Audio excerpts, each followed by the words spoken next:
حفر کردن چاه‌های عمیق غیر قانونی ایران در مرز با افغانستان.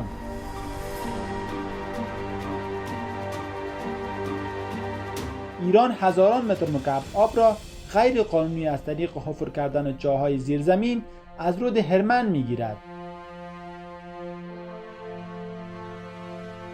مقامات ایرانی خود اعتراف کردند که در مرز افغانستان ایران چاه حفر کردند.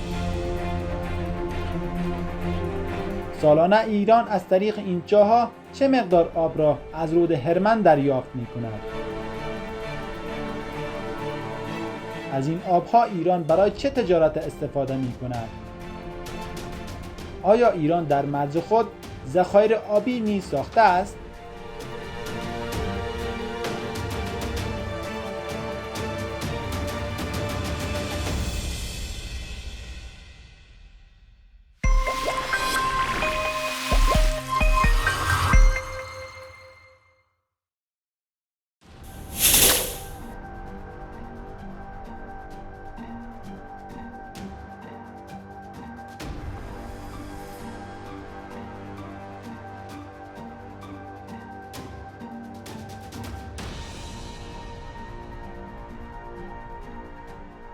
ایران از طریق استفاده از چاه‌های غیر قانونی روزانه هزاران متر مکعب آب را بیشتر از پیمان آب دریای هلمند بین افغانستان و ایران می‌گیرد.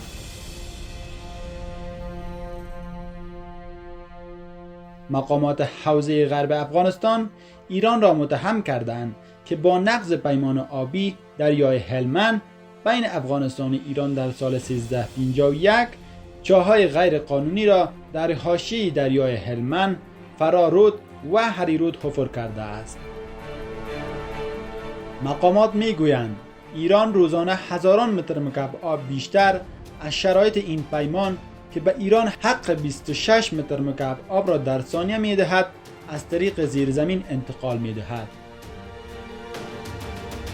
یک عضو شورای ولایتی پیشین ولایت نیمروز گفته ایران هر سال میلیون ها متر مکعب آب را از چاه‌های عمیقی که در حوزه رودخانه هلمند حفر کرده است بیرون می‌کشد و آن را در ذخایر ذخیره می‌کند. وی گفته حکومت ایران این ذخایر آب را از طریق نل‌ها به زمین‌های زراعتی متصله که برای آبیاری مزارع بزرگی که درآمد سالانه زیادی دارد آب فراهم می‌کند.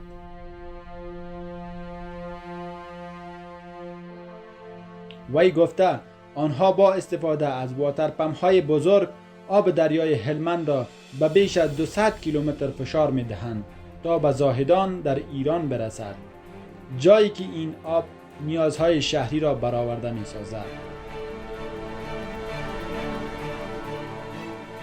یک مقام عالی رتبه حکومت افغانستان در هرات به شرط ناشناس ماندن اسمش گفته رژیم ایران سالانه در نزدیک مرزها بین دو کشور چاه‌های عمیق حفر می‌کند و بی‌رحمانه از دریای هریرود آب می‌گیرد.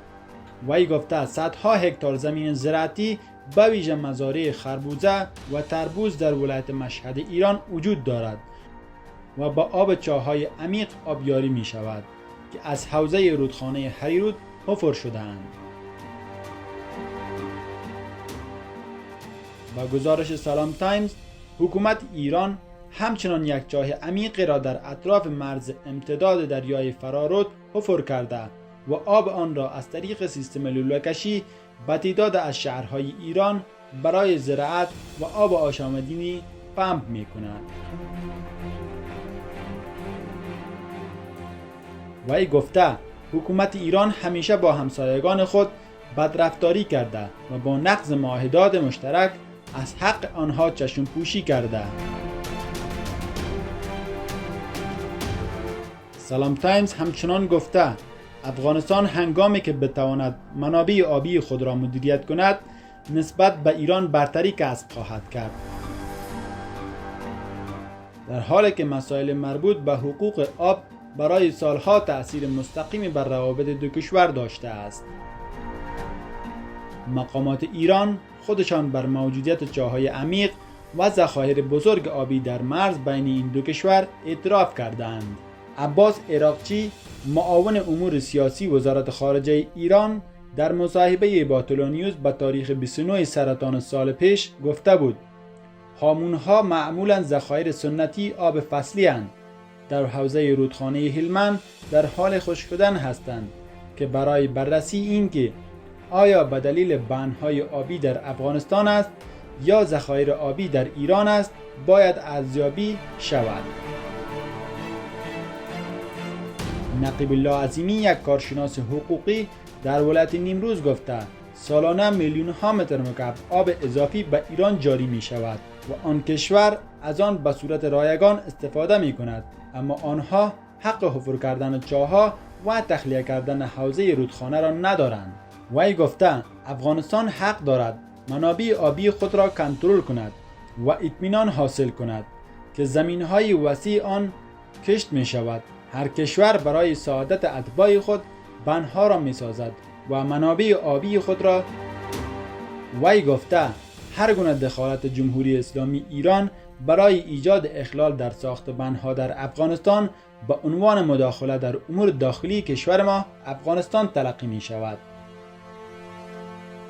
چنانچه چند سال پیش بعضی از رسانه‌ها گفتند ایران از طریق حفر چاه‌های عمیق آب رودخانه هلمند را تصفیه کرده و به کشورهای عربی به قیمت هنگفتی به فروش می‌رساند. این خبر باعث واکنش‌های کاربران در شبکات اجتماعی افغانستان شد. ایران هنوز حکومت امارت اسلامی را به رسمیت نشناخته است. با این حال سفارت افغانستان در تهران و کنسولگری افغانستان در مشهد از سال 2021 به کنترل حکومت امارت اسلامی درآمده است. ایران نیز مانند سایر کشورها می‌خواهد از به رسمیت شناختن به عنوان اهرم فشار استفاده کند. قبل از حکومت امارت اسلامی در سال 2021 مقامات ایرانی می توانستند با تهدید به بازگرداندن میلیون ها مهاجر افغانستان دولت افغانستان را زیر فشار بگذارند، اما دیگر این گزینه را ندارند. حکومت امارت اسلامی به بازگشت اجباری پناهجویان اهمیت نمی دهد. تنها اهرمی که تهران دارد برای به رسمیت شناختن حکومت امارت اسلامی این است که بدون برخی امتیازات آن را از دست نمی دهد. اگر شرایط تغییر نکند ایران به همین رویکرد خود ادامه خواهد داد.